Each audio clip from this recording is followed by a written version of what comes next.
عدنان صاحب، it was writing on دا وال. یہ جو مذاکرات کے نام پہ سٹال کر کے جس طریقے سے مہینوں کی پلاننگ سے پھر وہ نہ جانے کون کون سی آپ کا بھی آئی ٹی سے کافی تعلق ہے، آپ رکھتے ہیں، تو یہ سارا ڈھکوسلا تھا ایک جو چل رہا تھا مذاکرات کی آڑ میں. Your thoughts on that? جی بسم اللہ الرحمن الرحیم.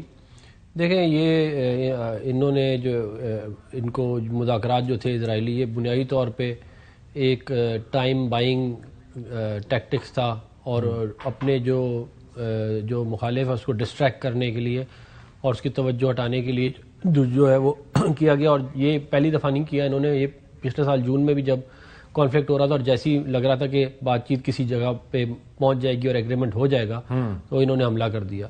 تو یہ ایک بڑی بدقسمتی ہے کہ یہ اس طرح کے معاملات ہیں. اب یہ رول بیسڈ آرڈر جو تھا وہ اب تقریباً ختم ہو چکا ہے، اپنی آخری سانسیں لے رہا ہے. یہ انٹرنیشنل کوڈ آف جسٹس جو ہے اور یونائٹڈ نیشنز یہ انفیکٹو ہو گئے ہیں. یو این تو ایک چیز جاننا چاہوں گا، ظاہر ہے کہ ہم یہ دیکھتے ہیں کہ ہمارا دشمن کس طرز کا ہے، اور ایران کو یہ پتا ہونا چاہیے تھا کہ جس طریقے سے اٹس لانگ لسٹ. آپ کو یاد ہوگا میں اور آپ بات کرتے تھے کہ جی ابراہیم رئیسی کا جو ہیلی کاپٹر گرا تھا وہ بھی سسپیشس تھا، ایسا نہیں ہو سکتا کہ وہ ایسا ہو. پھر اس کے بعد اسماعیل ہانیہ سے لے کے اٹس اے لانگ لسٹ. تو سپریم لیڈر آیت اللہ خامنائی وہ تو چلیں اپنے دفاع کے حوالے سے، یا وہ نہیں سمجھتے تھے کہ انہیں اتنا زیادہ پریونٹیو میجرز لینے چاہیے، لیکن پاسداران انقلاب سے لے کے جو وہاں کی خفیہ ایجنسیز ہیں انہوں نے اس تھریٹ کو سیریس کیوں نہیں لیا؟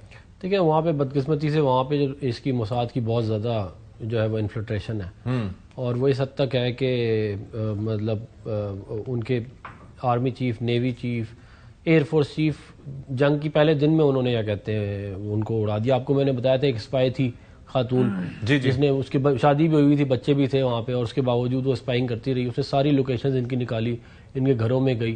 وہ 120-30 جو اہم ترین لوگ تھے ایران کے ان سے وہ ملی، ان کی فیملی سے وہ ملی. تو وہ وہاں سے اس طرح بہت زیادہ انفلٹریشن ہے، اور ہمیں بھی بڑا خیال کرنا چاہیے. یہ جو باہر سے لوگ آتے ہیں ان کے اوپر بڑا سسپیشسلی، بالخصوص جو سینسیٹیو جگہ ہیں یا سینسیٹیو لوگ ہیں ان سے دور رکھنا چاہیے، کیونکہ یہ اسی طرح کی یہ اپنی عورتوں کو بھیجتے ہیں.